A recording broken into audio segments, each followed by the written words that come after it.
సంబంధించి private hospital కానీ network హాస్పిటల్లో కూడా సేవలు నిలిచిపోయాయి ఈ రోజు నుంచి.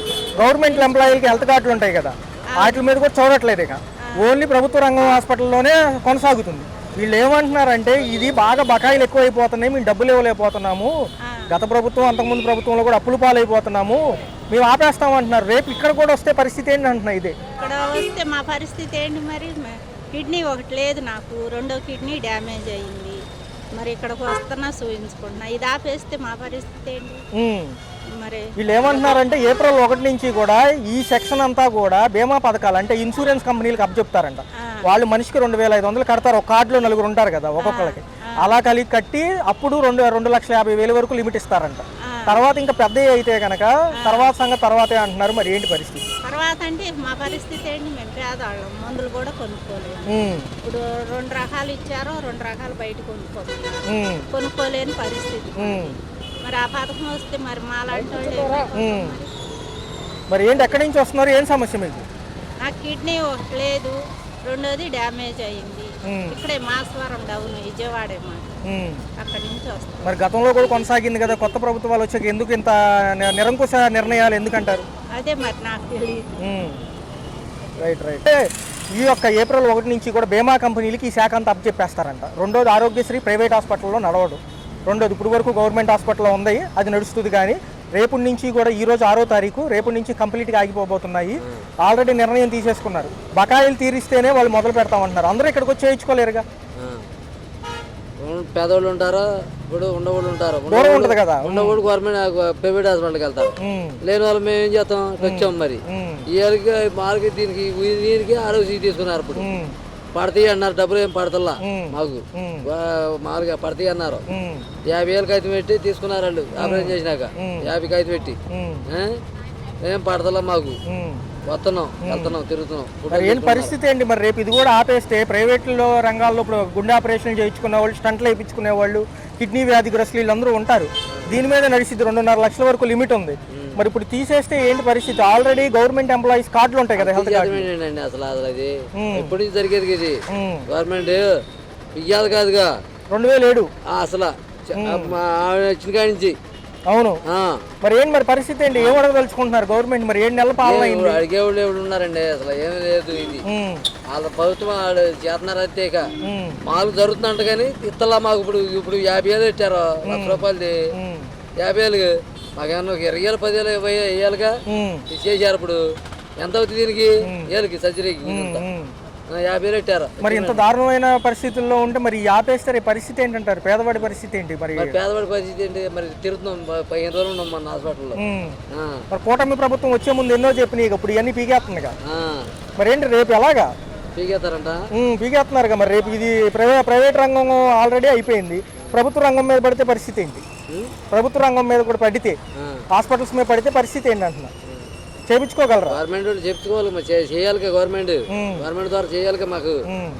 రైట్. రేపు కూడా ఆరోగ్య బీమా అని మారుస్తున్నారు.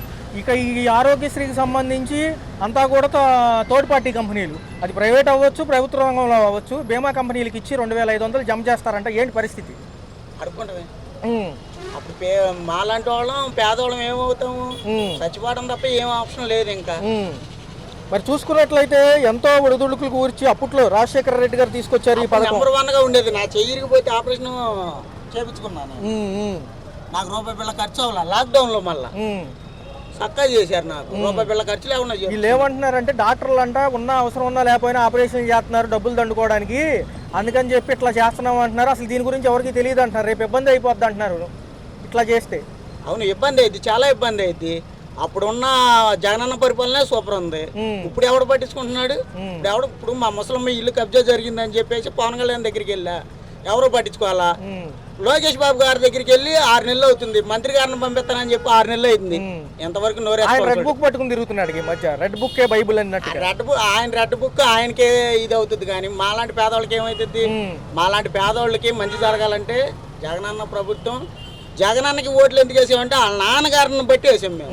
నేను ఆయన అంత వయసు నాకు లేదు కదా. గతంలో కూడా 2,500 కోట్లు ఉంటే 17,000 కోట్లు పెండింగే ఉందంట. ఇప్పుడు వీళ్ళు ఇవ్వలేమంటున్నారు, ఎందుకంటే రాష్ట్రంలో బడ్జెట్ లేదంట. ఇళ్ళు దోసుకుంటమే సరిపోయింది, పేదలకి ఇంకా చేసేది ఎక్కడ ఉంటుంది? వీళ్ళ సంపాదన వీళ్ళకే సరిపోయింది. కానీ మాలాంటి వాళ్ళని ఎవరు ఆదుకుంటారన్న? రేపు బస్సులు ఫ్రీ అంటున్నారు, మేము తోలుకునేదే అద్దె ఆటోలు అయిపోయింది. ఇక మొన్న వరద వచ్చింది, ఎవరు పట్టించుకున్న వాళ్ళు లేదు. ఈ ఆటో 30 ఏళ్ళు పెట్టి బాగా చేసుకున్నాను నేను. వరదలో నాకు ఆటోకి ₹1 రాలే డబ్బులు. సార్ మరి చూసుకుంటే ఈ ఆరోగ్యశ్రీయే కదా పేదవాడికి మరి ఉండేది అండగా, ఇది కూడా ఆగిపోతే ఆరోగ్యశ్రీ తీస్తే కుదరదు కదా అసలు. అది తీస్తే ధర్నాలు జరుగుతాయి కదన్నా, ధర్నాలు జరుగుతాయి, ఏదైనా జరుగుద్ది. అప్పుడు మళ్ళా రంగంలో ఏదైతే ఉంటుందో మళ్ళా ఇది దించేస్తారు కూడా. అట్లా జరిగితే దించేస్తారు కూడా, సీఎం గారిని దించేస్తారు. హాస్పిటల్లో సేవలు ఆపేశారు. ఇన్పేషెంట్ సౌకర్యంతో పాటు ఏదైతే ఎన్టీఆర్కి సంబంధించిన ఈ సేవా ట్రస్ట్కి సంబంధించిన సేవలన్నీ ఆగిపోతున్నాయి అంటున్నారు. ఎలా ఉంది? ఇవాళ 6వ తారీఖు ఇవాళ నుంచి అంటున్నారు. ఒకవేళ ఇలా అయితే ఇబ్బందే కదా. అవును, గత ప్రభుత్వం అప్పులు చేసి వెళ్ళిపోతే చంద్రబాబు గారు ఎంతమంది కనిపిస్తాడు? ఇప్పుడు వైఎస్ఆర్ అప్పులు చేసి వెళ్ళిపోయాడు, రాష్ట్రం ఊబిలో ఉంది. మరి దాన్ని చెప్పనిల్లుకోవాలంటే రాష్ట్ర ముఖ్యమంత్రి చంద్రబాబు కొంత టైం పట్టింది కదా. అన్ని చేయాలంటే చేయలేడు కదా. అంటే ఏప్రిల్ 1 నుంచి ఆరోగ్యశ్రీ ఏదైతే ఇప్పుడు ఎన్టీఆర్ ఆరోగ్య సేవ ఉందో ఇవన్నీ కూడా ఆరోగ్య బీమా కింద మారబోతున్నాయి. ప్రైవేట్ కంపెనీ రంగం కానివ్వండి, ప్రభుత్వంలో ఉన్న బీమా కంపెనీలకు అప్పచెప్తారంట. వాళ్ళే 2500 వీళ్ళకి కట్టి బీమా 2.5 లక్షల వరకు వెసులుబాటు అంటున్నారు. బాగా జరిగిద్దంట. నేను రోజు ఆంధ్ర జ్యోతి పేపర్ చదువుతాను. ఆరోగ్యశ్రీ నుంచి కొన్ని కోట్లు బకాయి ఉన్నాయని రాశారు నన్ను పేపర్. మరి అన్నీ ఒకేసారి చేయాలంటే కొంత కష్టం కదా. కొంత రిలీజ్ చేస్తాను, తర్వాత ఇప్పుడు సంప్రదింపులు జరుగుతున్నాయి కదా, మరి ఆగాలి కదా, కొంత టైం పట్టుద్ది కదా. ఒక పక్క కేంద్రం ఆయుష్మాన్ శాఖకు సంబంధించి ఆయుష్మాన్ భారత్లో కూడా రిజిస్టర్ చేసుకోమంటున్నారు. అది ఎంతవరకు లోకల్ పీపుల్కి అర్థమైద్ది అంటారు? ఎందుకంటే ఆన్లైన్లో ప్రక్రియ కదా అది. నరేంద్ర మోడీ గారు ప్రధాని పథకం బాగానే ఉంది, మరి వాళ్ళు చేసుకుంటూ వస్తున్నారు. వెరీ గుడ్, పాలనగా ఉంది, బాగుంది. సో తదుపరి కార్యాచరణ ఏప్రిల్ 1 నుంచి ఈ బీమా పథకాలు అమల్లోకి వస్తాయి అంటున్నారు. మరి ఎలా ఉండబోతుంది? కొంచెం త్వరితగతిన అవుతాయి ఇవన్నీ పనులు అంటే, ఎందుకంటే హెల్త్కి సంబంధించిన విషయం కదా సార్. యువ పథకాలు అమలు చేస్తారు, కొంత టైం పడుతుంది. ఈ ఆరోగ్యశ్రీకి సంబంధించి ఏవైతే ఇవి నడుస్తున్నాయో అవి ఎంతవరకు వెళ్తాయి అంటారు? తదుపరి కార్యాచరణ ఎలా ఉండబోతుంది? విన్నారు కదా ఇందాక, ఏదైతే నెట్వర్క్ హాస్పిటల్, ప్రైవేట్ హాస్పిటల్లో ఇది నిర్వీర్యం అవబోతుంది. తదుపరి గవర్నమెంట్ హాస్పిటల్కి కూడా వచ్చే అవకాశం ఉంది. బడ్జెట్లో నిధులు లేవు కాబట్టి. ఎందుకంటారు? గవర్నమెంట్ హాస్పిటల్ అంటే చేస్తారండి కొంతవరకు, ప్రైవేట్ హాస్పిటల్ చేయలేండి, గవర్నమెంట్ హాస్పిటల్ చేస్తుందండి. పేదలకు ఇబ్బంది లేకుండా దేశాన్న పేరు కదా చేస్తున్నారు. మెడిసిన్స్ ఇవన్నీ మనం బయట కొనుక్కోమంటున్నారు, రాసిస్తున్నారు, బయట మనం కొనుక్కుంటున్నాము. కానీ డయాలసిస్ చేసేటప్పుడు మాత్రం ఆరోగ్యశ్రీ మీద చేస్తున్నారండి. ఉన్నాయని మనం డబ్బులు ఖర్చు పెట్టి మనం బయట చేయించుకోవాలి అని వాళ్ళు చెప్తున్నారు. మరి ఇప్పుడు private hospital, network hospital, government employees EHS కార్డుల సేవలు ఈ రోజు నుంచి ఆగిపోతున్నాయి. ఇన్పేషెంట్ ఆపేస్తున్నారు. మరి ఎలా చూడాలి? ఈ యొక్క పరిణామం ఇలాగే కొనసాగితే ఏప్రిల్ 1 నుంచి బీమా కంపెనీలకు అప్పచెబుతాము ఈ శాఖ అంటున్నారు. మరి వాళ్ళ పారదర్శకంగా ఉంటుందా? ఉంటుందంటే అండి అంతా రాజకీయం అండి, అది అంతా మన చేతుల్లో ఏం లేదు. వాళ్ళకి ఎలా చేస్తా మనం నడుచుకుంటున్నాం, అలా చేసుకుంటున్నాం. అంటే వీళ్ళు ఏమంటున్నారంటే 2500 ఆ బీమా కంపెనీ కట్టిద్దంట. మనిషికి 1,50,00,000 కార్డులు ఉన్నాయంట. అంటే జనం ఇది వాడుకునే వాళ్ళు కడితే వాళ్ళు ఏంటంటే ఈ పారదర్శకంగా ఆ టైం బట్టి విడుదల చేస్తారంట. అయితే ఇక్కడ ఏంటంటే అంత కన్ఫ్యూజన్, పేదవాడికి వాళ్ళకి తెలియదు. ఇప్పుడు ఈ కార్డుకు సంబంధించి కొత్త కార్డు ఇస్తారా, బీమా కార్డు ఏదన్నా ఉంటుందా, లేకపోతే వాళ్ళు చెప్పిన రూల్స్ ప్రకారం ఎంత ఇస్తారు, ప్యాకేజీలు ఏమీ తెలియవు. 1 నుంచి అమలు అవబోతుంది ఏప్రిల్ 1 నుంచి. మరి ప్రభుత్వ హాస్పిటల్లో తప్ప మిగతా ప్రైవేట్ రంగం, నెట్వర్క్ హాస్పిటల్ ఉన్నాయి కదా, ఇవన్నీ నిర్వీర్యం అయిపోతుంది అంటున్నారు. ఎలా చూడాలి మరి ఈ అంశం? గవర్నమెంట్ ఎవరు పెద్దవాళ్ళు పట్టించుకోవాలండి, పట్టించుకునే అన్నీ లాగితేనే కానీ ఇవన్నీ బయటికి రావు. మరి ఏంటి మరి ఆరోగ్యశ్రీ లేకపోతే అందరూ ఇక్కడ చేయించుకోలేరు కదా. మన చేతుల్లో ఏమీ లేదండి. మనకి రేపు పొద్దున ఏదైనా చేస్తే సోవా ఏమన్నట్టు ఉంటుంది. ఓకే, అంటే బతుకుతామండి, లేదంటే సత్తం. నెట్వర్క్ హాస్పిటల్లో ఆరోగ్యశ్రీ సేవలు ఆగిపోతున్నాయి. ఏమంటున్నారంటే ఇంకా మేము భరించలేము, తీసేస్తాం అంటున్నారు. ఏంటి పరిస్థితి? తీసేటట్టుగా బాగానే ఉండాలి, అవును చేయించుకోవాలి బాగా. సాధారణ పరిస్థితి ఏంటి? ఎందుకంటే పేదవాడు చేయించుకోలేడు వైద్యం. గవర్నమెంట్ ఆసుపత్రి చేయించుకుంటారు. గత ప్రభుత్వంలో జరిగింది, మరి ఇప్పుడు ఏమొచ్చింది వాళ్ళకి? ఏం మరి చెప్పలేము. కూటమి ప్రభుత్వం వచ్చాక ఇచ్చేస్తా ఉంది, మరి అంతా ఎవరు ఏం చేసేది ఏం లేదు. మనం మామూలు గవర్నమెంట్ ఆసుపత్రికి వస్తున్నాం, ప్రైవేట్ ఆసుపత్రి మామూలు కట్టుకోలేకపోతున్నాం కదా, ఎక్కువ రేటు కదా, అది గవర్నమెంట్ ఆసుపత్రిలో చేరుస్తాం. మరి ఏంటి ఆరోగ్యశ్రీ కనుక రేపు కంప్లీట్ గా తీసేసారు ఇక్కడ కూడా, మరి పేదవాడు చచ్చిపోవడమే కదా. తీసేయరు అంటగా, తీసేస్తే చేసేది ఏం లేదు. మరి గతంలో రాజశేఖర రెడ్డి హయాంలో పెట్టారు ఇది, అవును. మొన్న ప్రభుత్వం వరకు కూడా కొనసాగింది. బాగుంది. ఇప్పుడు మళ్ళీ మారాలి, మారితే కానీ తెలియదు. ఇది మారేటప్పుడు తెలిసిపోతుంది, అప్పుడు తెలిసి ఇక జనాలందరికీ. ఇప్పుడు ఏం చెప్పలేము అది.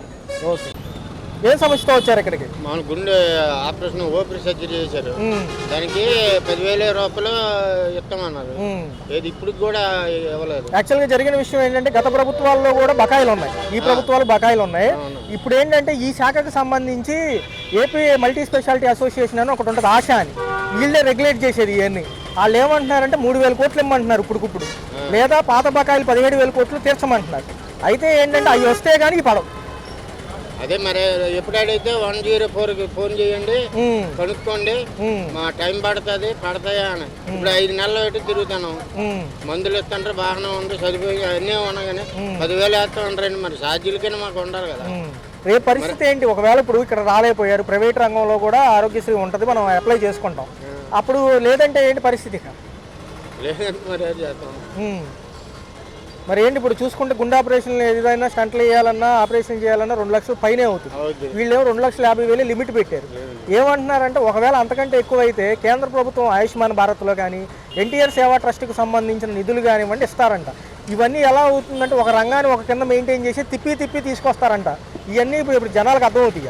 ఎవరికి అర్థమవుతాయండి మరి గతంలో కూడా నడిపించారు, ఏమైంది ఇప్పుడు ఈ ప్రభుత్వాలకు ఏమైంది? మరేమో మరి ఏమంటే నిధులు లేవు, ఇది లేదు అది లేదు అంటారు. బాగుంది. ఈ ఆరోగ్య శాఖ మంత్రి ఆంధ్రాకి ఆ సత్యకుమార్ యాదవ్ గారు, ఆయన మొహం ఎవరికి తెలియదు అసలు. కేంద్ర మంత్రి పెమ్మసాని చంద్రశేఖర్ గారు కూడా చాలా మందికి తెలియదు. మరి ఎలా ఉండబోతుంది రేపు ఆరోగ్యశ్రీ నిర్వీర్యం అయితే పేదవాళ్ళ పరిస్థితి? అలాగే మీరే పట్టింది. మరి ఏంటి ఆపేస్తే మరి ఊరుకుంటారా మీరు? ఎలా ఊరుకుంటారండి? మరి ఆరోగ్యశ్రీ పెట్టి ఇక్కడ ఆపరేషన్లు చేస్తుంటారు. గవర్నమెంట్ హాస్పిటల్ బాగానే ఉంది, ప్రతి ప్రైవేట్ హాస్పిటల్కి వెళ్ళకుండా ఇక్కడ గవర్నమెంట్ హాస్పిటల్కి వస్తున్నాం. మరి అదే తీసిస్తామంటే మేము ఎటైపోవాలి? మా లాంటి మేము రోజుకి వెళ్తే ఒక 500-400 కూలి వస్తుంది. దాన్ని బట్టి మేము ఇల్లు ఏటి పోషించుకుంటాం, మళ్ళీ హాస్పిటల్ మందులకి ఏటి ఇస్తాం, మేము ఏటి తింటాం. సో మరి ఏప్రిల్ 1 నుంచి ఈ కార్యక్రమం అమల్లోకి రాబోతుంది. ఆరోగ్యశ్రీ ఏదైతే ఎన్టీఆర్ ఆరోగ్య సేవ కూడా పేరు మార్చుకుని బీమా పథకం కింద మారబోతుంది. మరి బీమా పథకాలు నమ్మొచ్చా? ఇన్సూరెన్స్ కంపెనీ వాళ్ళు ఏం చెప్తారు? అయ్యే రూల్స్ ఇక మరి ఏమంటారు? పెద్ద ఆపరేషన్ చేయించారు, మరి వాళ్ళకి ఏంటి మరి పథకం ఏంటి, ఎవరు ఏంటి చేయలేదు. ఇక ఏం లేవు, డబ్బులు లేవు కదా వీళ్ళ దగ్గర. 7 నెలలు అవుతుంది, డబ్బులు సంపద సృష్టిస్తామన్నారు. ఇప్పుడు అమరావతి కట్టుకోవడానికి డబ్బులు లేవు. ఇప్పుడు ఏ పని చేయలేను నేను. నాకు మందులకి అవుతున్నాయి, బయట ఎక్కడ ఇచ్చినవి కాక బయట రాస్తారు. మరి ఏ ఆధారం లేకపోతే మరి పని చేయలేము, ఏటి చేయాలండి? చెప్తున్నారు కదా డబ్బులు కూడా పడే అవకాశం లేదు, బకాయిలు ఉండిపోయినాయి. మళ్ళీ ఆరోగ్యశ్రీ కూడా ప్రైవేట్ హాస్పిటల్లో తీసేస్తున్నారు. నెట్వర్క్ హాస్పిటల్ ఇవన్నీ ఉన్నాయి, వాటిల్లో కూడా ఆపరేషన్కి 2,50,000 పరిమితి. గతంలో 25 లక్షల వరకు పెంచుతామన్నారు, అవి కూడా తీసేశారు. మరి ఇప్పుడు సామాన్యుడి పరిస్థితి ఏంటి? అదే కదా మా నాటకు. ఇప్పుడు కూలి చేస్తే కొద్ది ఇల్లు ఎద్దు కట్టుకోవాలా, ఈ హాస్పిటల్కి పోయాలంటే నేనేం పని చేయలేను. ఆయన ఒక్క ఆధారం మీద మేము బతకాలా. మరి ఇప్పుడు త్వరితగతిన ఇవన్నీ కంప్లీట్ చేసి ఏప్రిల్ 1 నుంచి అప్పచెబుతామంటున్నారు. మరి ఏప్రిల్ 1 నుంచి ఎంతవరకు తెలిసింది? బీమా కంపెనీలు ఏ రూల్స్ పెడితే అవి ఫాలో అవ్వాలి. ఒకవేళ 5 లక్షలు దాటిందంటే కనుక అప్పుడు ఆలోచిస్తారంటే ఈ లోపల పేషెంట్ చనిపోతాడు మరి. మరి అంతే. మరి లేని వాళ్ళు ఏం చేస్తారు? 2,50,000కి 2 లక్షలకు అవ్వదు, ఈలోకి పేషెంట్ పోతాడు. మరి గతంలో అమలు చేశారు కదా, వాళ్ళకేం లేని నొప్పి వీళ్ళ కిందకు వచ్చిందంటారు. మరి ఏమో వాళ్ళకే తెలియాలండి, మాకేం తెలుస్తుంది? పూజ చేసుకుని బాధ వచ్చేసరికి గవర్నమెంట్ హాస్పిటల్కి వచ్చిన వాళ్ళకి ఏం తెలియదు. డబ్బు ఉంటే ప్రైవేట్ హాస్పిటల్కి వెళ్ళిపోతాం కదా, లేకపోతే కదా గవర్నమెంట్ హాస్పిటల్కి వచ్చాం మేము. అది మరి సుమారు ఎంత అవుతుంది? సుమారు ఎంత ఖర్చు అవుతుంది మీకు ఇట్లాంటి హెల్త్ ఇష్యూస్ వస్తే? ప్రైవేట్ రంగంకి వెళ్తే ఒక 7-8 లక్షలు అవుతుంది కదా గట్టిగా, ఆరోగ్యశ్రీ లేకపోతే. అవుద్ది.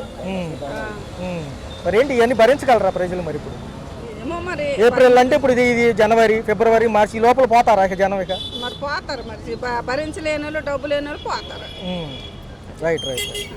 ఆగిపోతుంది అంటున్నారు. ఏవైతే ఈహెచ్ఎస్ హెల్త్ కార్డులు ఎంప్లాయీస్కి సంబంధించి కూడా ఇన్పేషెంట్ సౌకర్యం కూడా ఆపేస్తామంటున్నాయి నెట్వర్క్ హాస్పిటల్స్. సో ఎట్లా అనిపిస్తుంది? ప్రైవేట్ రంగంలో నిర్వీర్యం అవబోతుంది. మరి తదుపరి కార్యాచరణ ఏమో 1 నుంచి బీమా కంపెనీలకు అప్పచెప్తారంట. ఇదంతా ఎలా ఉంటుంది అంటారు? గవర్నమెంట్ బీమా చెప్తాను కానీ ఇక్కడ మధ్యతరగతి మీడియా కుటుంబాలు చనిపోవడం తప్పితే అందుకంటే ఆస్కారం లేదు. ఎందుకంటారంటే ఈ బీమా కంపెనీకి అప్పు చెప్తే వాళ్ళు డబ్బు గవర్నమెంట్ ఆర్డర్ చూసుకోవడం తప్పితే ఆ ప్రైవేట్ కంపెనీలో పోతే గవర్నమెంట్ పేద ప్రజలకి న్యాయం జరగదు. ఇది అన్యాయం. ఇవాళ దీనికి సంబంధించిన ఆశా శాఖ ఏదైతే ఉందో దీనికి సంబంధించి కూడా చెప్పడం జరిగింది. ఇవి కూడా మేము అడుగుతుంది 3,000 కోట్లు ఇమ్మంటున్నాము. 17,000 కోట్లు ఆల్రెడీ బకాయి ఉందంట. మరి ఇవేమీ కూడా ఇప్పుడు అవ్వమంటున్నారు. మరి సంపద సృష్టిలో మార్గంగా ఇవన్నీ ఆపేసినట్టే. ఇవన్నీ ఆపేసినట్టే సార్, మనం కంపల్సరీ కూడా ఆపేసినట్టే.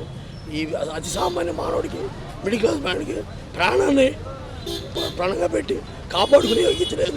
ఇది పాత గవర్నమెంట్ ఉండే, వైఎస్ గవర్నమెంట్ ఉండే, జగన్ ఉండగా అది ఆరోగ్యశ్రీ నడిచింది. ఇది మాత్రం దీనివల్ల పేదవాళ్ళు మాత్రం ప్రాణాలు కోల్పోయారు. గతంలో 25 లక్షలు పెంచే యోచనలో వాళ్ళు అడిగారు. అయితే ఇప్పుడు 2.5 లక్షలే ఉంటుంది మెజారిటీ అంటున్నారు. అవునవును, అది మాత్రం దాని విషయం కాదు.